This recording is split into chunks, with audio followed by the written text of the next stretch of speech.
Welcome to the Leaf. This is our first event since November 2019. And that's just when I forgot to introduce myself. I'm David Merrilees, joint owner of the Leaf Bookshop with Katie Downey. Katie Downey is the bookish brains of the outfit. I'm more in the back room, counting things and lifting heavy boxes. In the middle here is Dr. David Berger, who you all know, of course. He is our staunch advocate for indoor air quality and for safety in hospitals. Anyway, let's skip over where I'm waffling and get on with the show. Ugis, who's from SAF Tehnika, which makes the well-known Aranet 4 CO2 detectors, among many, many other things. What's your official job title, Ugis? Oh wow! Go on, puff it up. Just, I'm a sales director. I'm organically a salesperson. Yet I'm a sales director for Asia Pacific region. Yep. As such, and I do sort of handle all our partners, all our distributors in Asia Pacific area, who are selling not just Aranet, but as well way too more products that we are designing and manufacturing. But I would say the most public recognition is, of course, related to Aranet and our IoT sensors. Yeah, and it's kind of extraordinary that you've got essentially an industrial metering, piece of industrial metering equipment that's become a household brand name. Yeah. And that's got to be a first. Yes, it's actually our only one consumer product, so to say, that we are actually selling to individuals. Yeah. Because all our business always being business to business, industrial applications, industrial customers. Yeah. So this is the only thing that it must have taken all the borders. Did it take you by surprise that it, like at the beginning of the pandemic, or in the first year, suddenly everyone was going, I have to have one of these? It was well appreciated before that because, of course, it was already there before the COVID came. Yeah. Yet, of course, this fear and whole situation across the globe drew so much attention to CO2 monitoring that this was a tool to go, right? So, and it's hardly to argue that there are, of course, some other solutions that are slightly similar. Yet I must say we were lucky to be one of the trailblazers and standard makers for this kind of product. So Ugis was coming down to Australia. He makes periodic visits to Asia, Australia, New Zealand. And so we decided to hold a little event, and very kindly SAF Tehnika has provided, in fact, 5, but we're only giving out 3 today, Aranet 4s to people. So we're going to hold a draw for people who spent $50 in the past several weeks, online or in person, at the excellent Leaf Bookshop. So we'll be coming to that at the end of our little discussion. Yes. Thank you. I mean, that is amazingly generous. And, until we had a CO2 monitor, we were just sort of guessing as to how ventilated our space was, but we immediately got a handle on it. And although all we do is passively ventilate by opening a door or 2 doors, as far as ventilation is concerned, we have HEPA filters and try not to. Well, while it works, it doesn't mean what kind of ventilation you have, right? Yeah, so that's right. But, you don't. There is nothing to be, ashamed that you are just working with your doors and windows, right? We just do our best. So with what we've got, and it works, right? And in the future, when governments come on board and tell us that we must have good ventilation in indoor spaces, then we'll be asking our landlord to give us some mechanical ventilation, so we're not reliant on just opening doors. And the wind direction, it makes a difference. The wind direction. Yes. Yeah, it was very interesting because I was at the first indoor air quality conference in Australia, which happened last week, which was the trade organization for heating, ventilation and air conditioning engineers.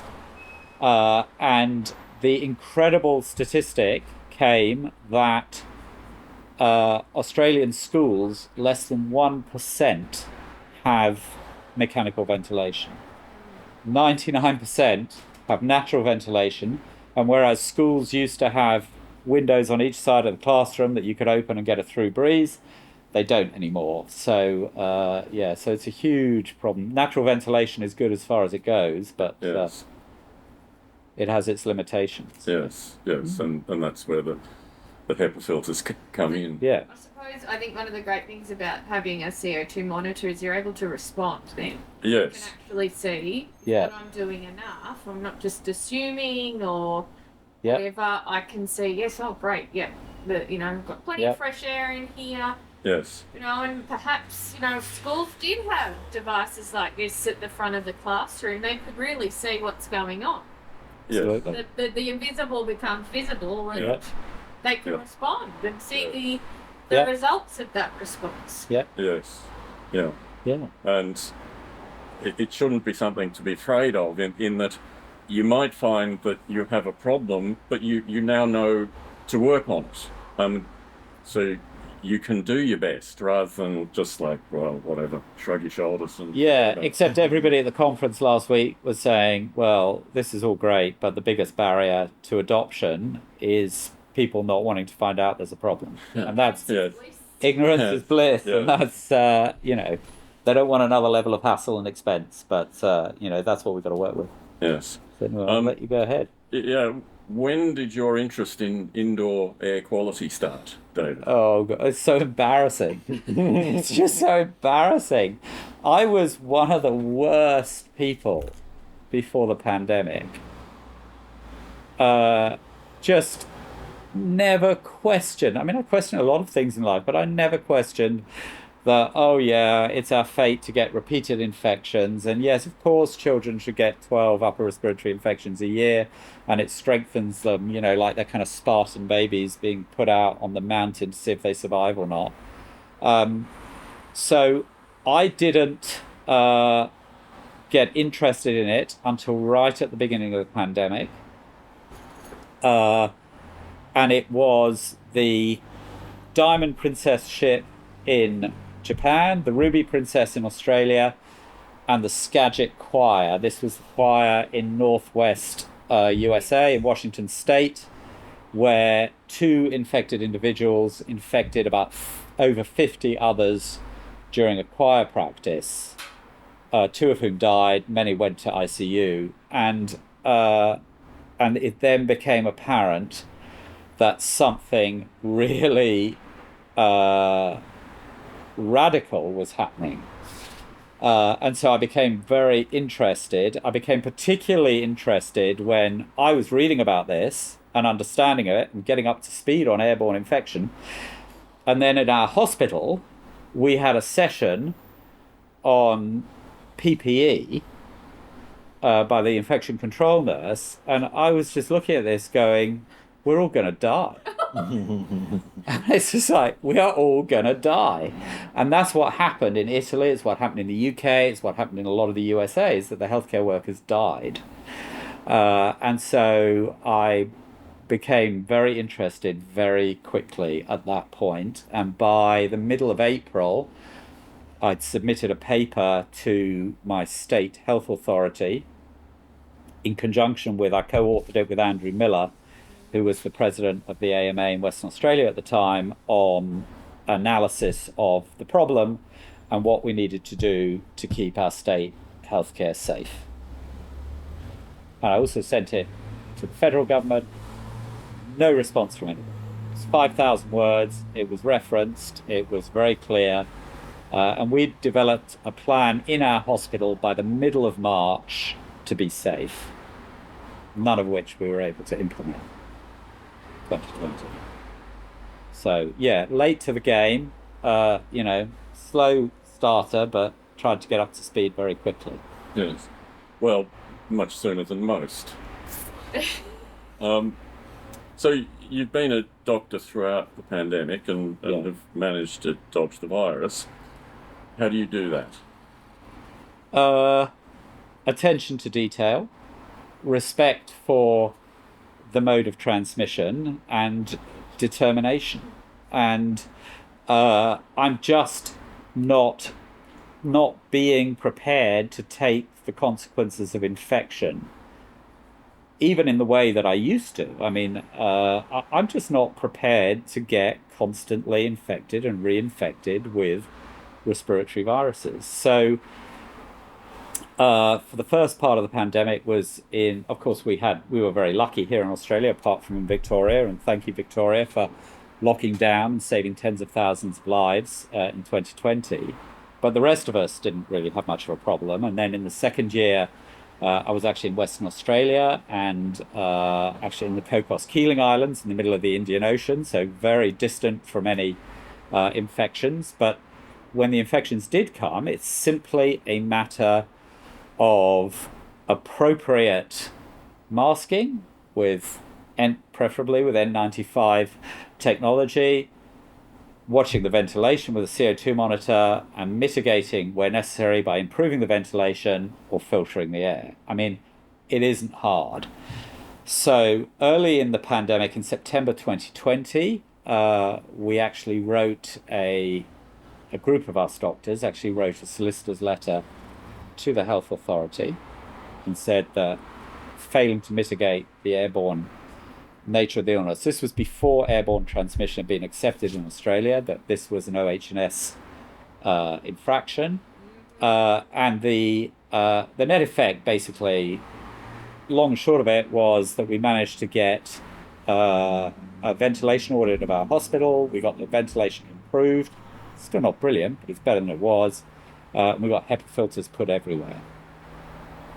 And so, as far as I can tell, I can't name my hospital, but as far as we can tell, in our hospital we have had a couple, but very, very few incidences of hospital-acquired infection. Yeah, but so it isn't hard. In the other words, it does require attention to it. It requires a willingness, or at least a determination, not to accept repeated infection for oneself. And particularly for me as a doctor, I find the thought of infecting patients with a virus that in the hospital case causes a 10% death rate to be grossly offensive. And I'm upset that more members of my profession do not think the same.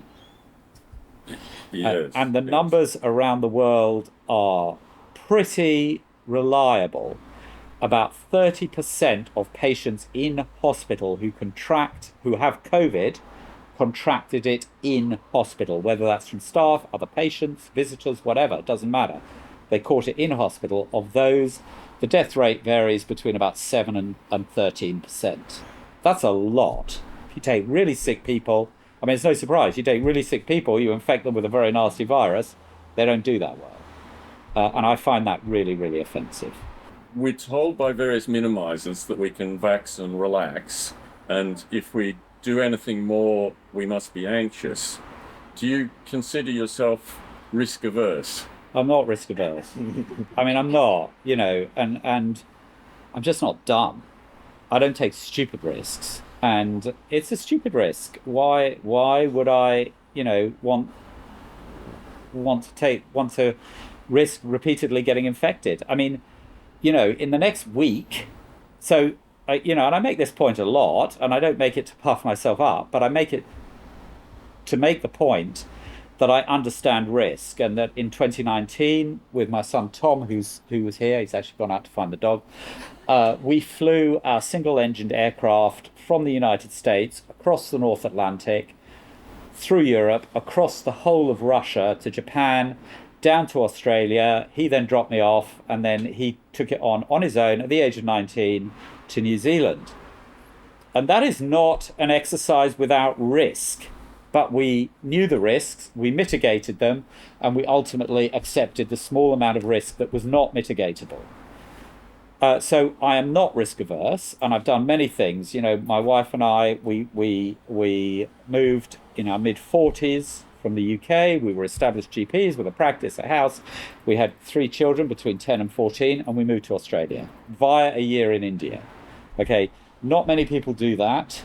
I'm not risk averse, but I don't take stupid risks. So this notion that when we have rates of long COVID of 5-10%. We have people who are getting, quite ill acutely sometimes and taking a long time to recover, when we don't know the long-term risks of neurodegenerative diseases like Alzheimer's, Parkinson's, and when we know that this causes an increased rate of cardiovascular disease, diabetes, etc. It's not risk averse.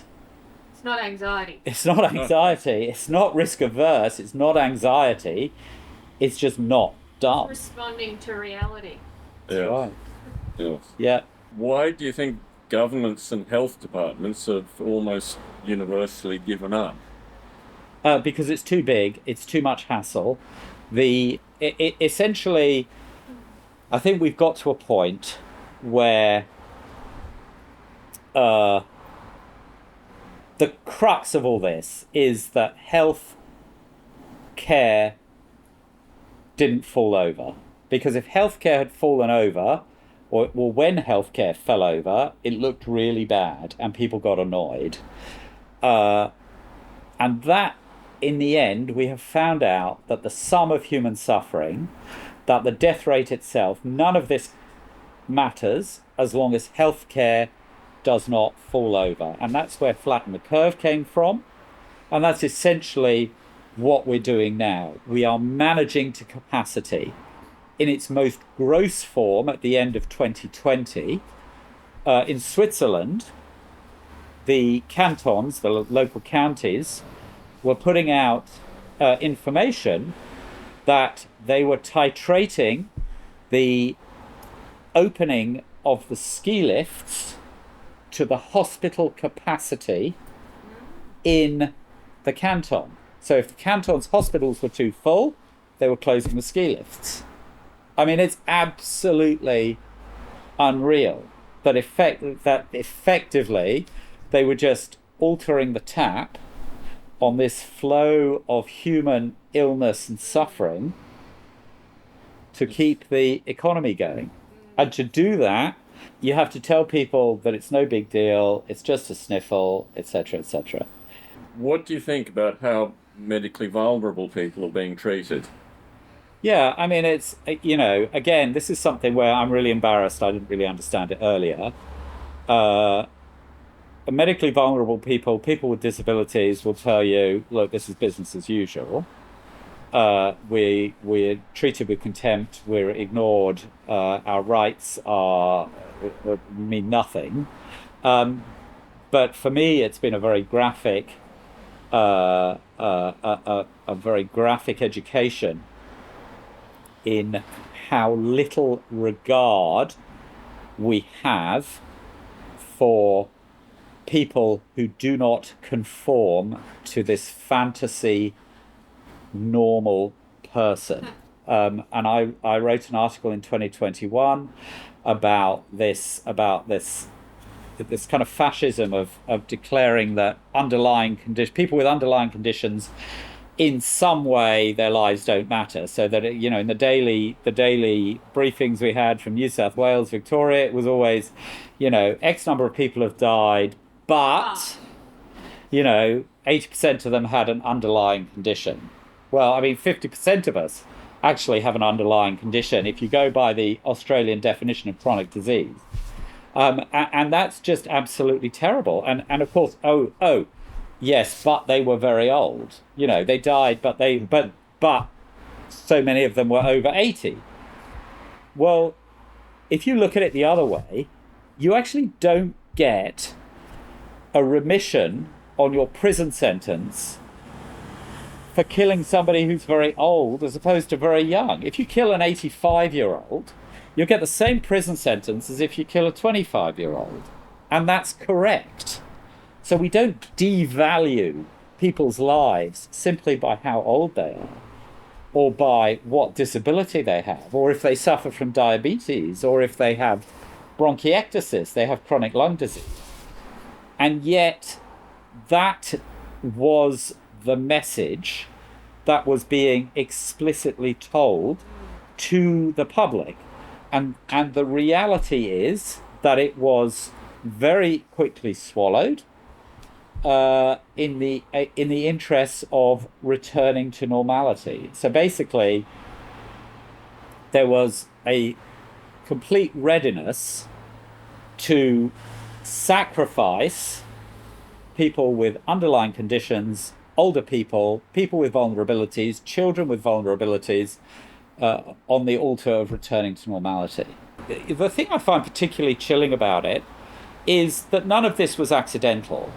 Governments spend literally hundreds of millions, billions, on behavior modification, on behavioral psychology, on getting people to do things they didn't know they wanted to do and stop doing things they thought they did want to do, on getting people to wear seatbelts. I mean, look at the amount of money that is spent on driving our road toll in Australia of just over 1,000 deaths a year, heading towards zero. You will drive down the motorway, it flashes up, heading to zero. We'll never reach zero, but it's an aspirational target, that's fine. But they spend billions on that. So nothing that came out was accidental. What do you think the minimum would be that can be done in society to blunt the effects of the pandemic for the immunocompromised? There was a ready-made narrative for Australians, which took hold in the first year of the pandemic about Australians looking at Aussies caring for each other. Australians are by nature very civic-minded. You look at all the, the tea parties for the RFDS and all this kind of stuff. So that narrative was there, and it could have been extended, it could have been built upon, that nobody wants to be at the beginning of a chain of transmission that goes from you to another person and then causes somebody else to die. That could have been the narrative, that it was not the chosen narrative, and that the narrative went the other way to you do you, as I said before, was not an accident. And if they were going to do one thing, it would be to reinstate that narrative that we all are part of a society and that we have a duty of care to each other, and that if we don't do that, then society falls apart. Once you've done that, all you have to do is educate people about how transmission occurs and then make the tools available to mitigate it. So, CO2 monitoring, HEPA filters, just educate people. This question you've partly answered, but is COVID going away, or is it just the data that has gone away? Yeah, I mean, there's no question that the form of the illness is changing, modified, I think in large part by high levels of vaccination. There is also no question that the data is going away. And we've seen this in all countries around the world. The UK has recently, for all its other things that it hasn't done well, has had excellent data reporting, and in the last couple of months that's basically gone away. We've seen that here. We've got Queensland stopping reporting. Back in 2020, when President Trump said in February 2020, if we don't let these cruise ships who had lots of COVID cases on, if we don't let them land, we don't have a problem. We don't have a pandemic. We don't have COVID. And everybody laughed and said, oh, what a monster. How could he say that? And that's now policy. Can you tell us about differences that you're seeing in the emergency department with patterns of disease and how frail people are? It actually doesn't matter what I'm seeing or not. We have the data, and the data is that there is a massive increase in ischemic heart disease, in thromboembolic disease, in respiratory disease, neurological disease, in diabetes. We've got the incidence of type 1 diabetes in children has almost doubled as a result of COVID. Now, I don't think there's any question in sensible people's minds that repeated infection with a coronavirus makes people sicker. Yeah. And in terms of anecdote, one thing that I will say, my feeling is, and again, this is supported by lab studies which show that coronaviruses enhance the binding of the streptococcal bacteria to the mucosa. There is a lot of severe tonsillitis around. And we know that there's a big increase in invasive group A strep. And I really strongly think that is related to repeated COVID infection. Yeah. We see these things happening overseas, but we still wait till it happens here. Yeah, because it didn't happen in Australia. Yeah. So I had a, but not just Australia. So early in the pandemic, I was working in a hospital in New South Wales. This was in the second wave in Victoria, when terrible things were happening in Victoria and healthcare workers were getting infected and stuff. I was working in a hospital in New South Wales, and I said to the nurse unit manager, who frankly could have come out in a small rural hospital, who could have come out of a 1950s British Doctor in the House film, I said, but in Victoria, they're finding X. She said, well, we're not in Victoria. We're in New South Wales. It's like, oh yeah, you got me there. But every country is the same. Every country has to learn it themselves. It's not just Australia. We are incredibly parochial as a species, and we simply do not accept. So like all the stuff that was happening in the States, a lot of the senior doctors here in Australia went, well, of course, that's in America, and blah, blah, blah, blah, blah. So as the pandemic drags on, we're seeing some friction between people that should be allies. What's your view on perfect being the enemy of the good? Yeah, I mean, it's like, we're humans, so we squabble, and even good people squabble. Everybody squabbles. I don't get too worried about it. There's a lot of policing of people who go, oh my God, so-and-so says we should be masking, and there they are in a picture, without a mask, and it's like they've committed some great sin. It's like, come on, get a life, It really doesn't matter. We've got, in terms of population health, public health, this is an unprecedented event. We have a huge number of people who are allied in this matter, but aren't otherwise allied. So of course there'll be squabbling. I think it's important to just do the best you can, and this search for purity of motive and purity of action, it's puritanical. It's like, just loosen up, just do the best you can. Everybody's trying to get along. Let's just try and move this forward and not squabble, like children about who's more holy. Oh, we never squabble in the bookshop. Good. So to sort of round things up, can you give us any hope for the future? Yeah, I can. I mean, I think this is what the process of change feels like. When we look at this in retrospect, I think things will change. I think there will be a general acceptance of the importance of airborne transmission, of the importance of sanitizing indoor air, and it will probably take a decade or two on the scale of things That's probably pretty quick for humans. And that'll probably be okay for us as a species with respect to airborne pandemics. Talking about climate change, not so much, but we'll have to take what we can get.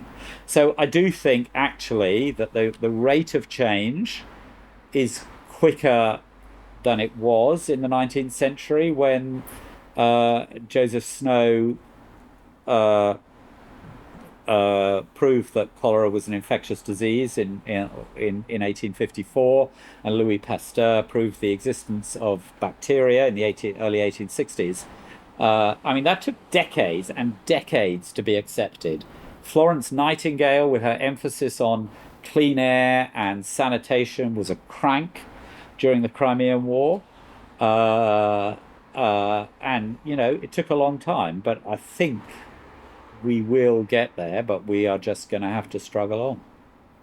It's not happening as quickly as I thought it would. Yeah, we've been 3.5 years, and when I talked with you a little while ago, I talking about how you get the stamina for going on. I said that in my previous life I was a farmer, and I went through a 10-year drought. Yeah. So 3.5 years, that's 3.5 years. That's not really. Yeah, we look at things from a very...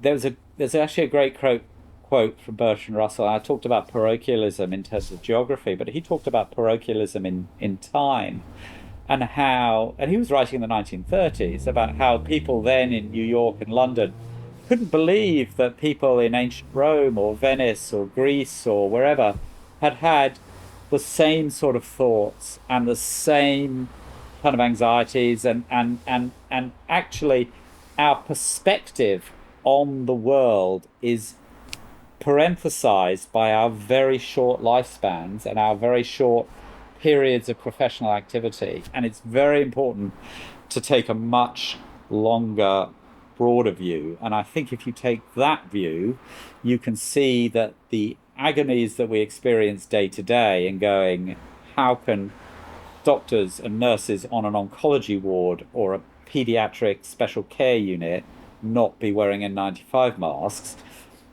that those feel very agonizing to us, but that this is all part of a necessary process of change, but that it will take decades. But I do think it's started. Yes. Clean air revolution. Clean air revolution, yeah, exactly. And it started with you. Look, here you are. There's you and the Apricot Tree Cafe. We've got 2 businesses in the world that are trying to provide clean air for their customers. Oh, and Mulga Bike Tours in Canberra. They're doing a good job as well.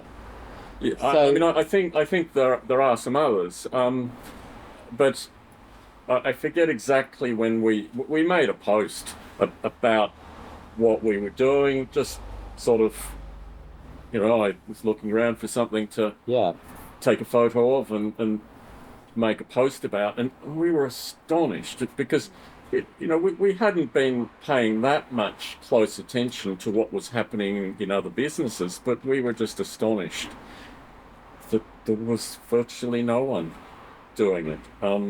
That we would be one of only a few worldwide. It just blows our minds, Yeah. Don't worry, they've all got hand sanitizer at the door. Yeah. Well, we do too. But it's similar to, the other analogy is like the Roman baths. Everybody goes, oh yeah, no, those Romans, they were really civilized. They had their Roman baths. Well, their communal baths were absolutely filthy. Yes. You have people going into them with all kinds of skin sores, and they knew at the time. They're writing in the 2nd century. They knew that you don't want to go in the baths because you get really ill if you go in them. And I think we're in that situation with the air, that people just can't quite believe that there are these really little things called viruses, and they float around in the air, and then you inhale them and you get really ill. And also we have this capacity for self-deception. It's really interesting because since I was in medical school in the 1980s, when you walked into an orthopedic operating theatre, they go, oh, that's the orthopedic theatre. And you know it's the orthopedic theatre because it's got special dials outside and a gauge, and it's like all these pressure things, and it's got laminar flow. And the orthopedic surgeons, when they operate, do it in these kind of spacesuits so that they don't get Staph aureus, a large bacteria 10 times the size of a coronavirus, in the wound. Yeah. Well, if it isn't airborne, why are they doing that? And similarly, I was in this indoor air quality conference last week, and the people who test HEPA filtration, one of their parameters that they tested on is the airborne clearance of Staphylococcus aureus. So basically, all this stuff, we've known for years that all this stuff is airborne. It's not just COVID, it's obviously other infectious disease. We know, and you know, it's kind of ironic that just before COVID in Australia, we had that horrendous bushfire summer. So it's bushfire smoke. It's cognition and safety. We know that there are school buses in Australia operating with CO2 levels between 8 and 10,000 parts per million. That is dangerous for the kids because the driver is narked. I mean, he's pretty much driving probably twice over the legal limit. And it can't be healthy for them. We've got children in classrooms with CO2 levels of 3 to 5,000, and then we put them in detention because they're not concentrating after lunch. You know, so we've got to stop being so self-defeating. We have to understand, you know, that in terms of infection, in terms of particulates, in terms of asthma. I mean, here we are in Melbourne, where you had that terrible thunderstorm asthma, which has to be caused by some kind of airborne allergen. And in terms of cognition and safety, we have to have clean air. Yes. That it's such a radical concept is the weird thing. Everybody's only watching to see who's going to get the Aranet. Yeah. They're going like, come on. They're scrolling through. Yeah. I'll just check to see that there haven't been any more. Oh, yes. Oh, yeah, okay. While you're talking about Aranets, again, I'm going to butt in, but yes. What can people actively do? So we're talking all about the issues. Yep. Here, but how can an Aranet or a mask, etc., be used? Yeah. People who are just kind of realizing now, okay, this is something that I'm concerned about. What can they do? Because it's very easy to get very overwhelmed. Yeah, it is very easy to get very overwhelmed. First of all, you have to make the decision that you'd rather know than not know. And a lot of people just go, well, it's just too much, I'm not interested. And it's like, well, okay, fair enough, you do you. But if you want to know, then you need to understand the way in which diseases are transmitted, in which and what constitutes fresh air. So it's probably worth just talking about this, because this is a surprisingly hard concept. So as living, breathing, metabolizing beings, we produce carbon dioxide. We take in oxygen, we produce carbon dioxide. If out in the outside air, the carbon dioxide level is about 425, getting on for 430 parts per million. Which is 0.04%. When I was born in 1966, it was 315 parts per million. So it's gone up by a third since I was born. That's terrifying enough. Now, if you're in a confined area and the air is not being exchanged, then the CO2 level will go up because the people in that space are breathing out, the air is not being exchanged. That's what happens in a car with the air conditioning on recirculate. So using a CO2 monitor is so important because you cannot see this. And it tells you which spaces are more dangerous in terms of all of these factors, but particularly infection. So that each time, if the CO2 level is high, it means that each time you take a breath in, the higher it is, the more of somebody else's recently breathed out breath you're taking in, the more chance of infection. So this tells you when you need to take other measures. If you're going to do that, you can open a window, preferably get cross ventilation going, change the mechanical ventilation settings, or filter the air so that although that won't do anything to the CO2, it will get particulates such as viral aerosols out, such as bushfire smoke, etc. And obviously, I can attest to the fact that wearing an N95 mask means if you wear it properly, particularly if you've been fit tested, you will not get infected unless you're in a very, very heavily infected atmosphere. I've just spent 16 days working solidly with flu patients, cannulating little babies, having them cough on me, having the parents cough, wearing an N95 like this, and I didn't get infected. So this stuff works, and actually the solutions are not very difficult, but you have to have the willingness to want to know. That's what I'd recommend more than anything. You know, you can live in denial, but it comes back to bite you eventually. Yeah, great. Are we going to do the exciting bit now? Did you get any more? No, that was it. Okay. So we're now going to do a draw. Yeah, so they need to be mixed a bit. This is pretty scary. This is pretty scary. I think Ugis should go in. Well, surely I can. I think you can. So we got to do another 2 at a later date. Or you could. You want to do all 5? Yeah, let's do all. Shall we do all 5? Yeah. Bonus. Yeah. We've got 5. This is very exciting. Ta-da! Okay. And two boxes of auras. Oh, we got 2 boxes of auras. So what are we going to do? The mask, the let's do the Aranets first, and the auras as consolation prizes. Yeah. Okay. So.